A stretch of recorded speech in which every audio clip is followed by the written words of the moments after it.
Наскільки б я не любив КТМ, але проводка в старих версіях, це 950 і 990, ну прям натуральне говно. Говно в плані не то, що як вона зроблена, в плані інженерії. Тобто сама проводка по проводам досить така непогана.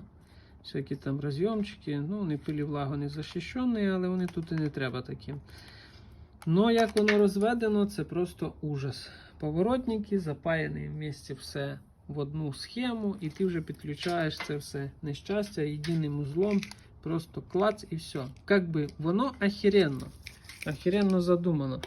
Ну хай би промежуточно десь якийсь поворотник можна було підключити, бо так доводиться його просто клац-клац, відрізав, зняв і все. І ви поміняти сюди, поставити щось нове, не так то просто. Но смотрится прям чики-бомбони. Сексуальненько.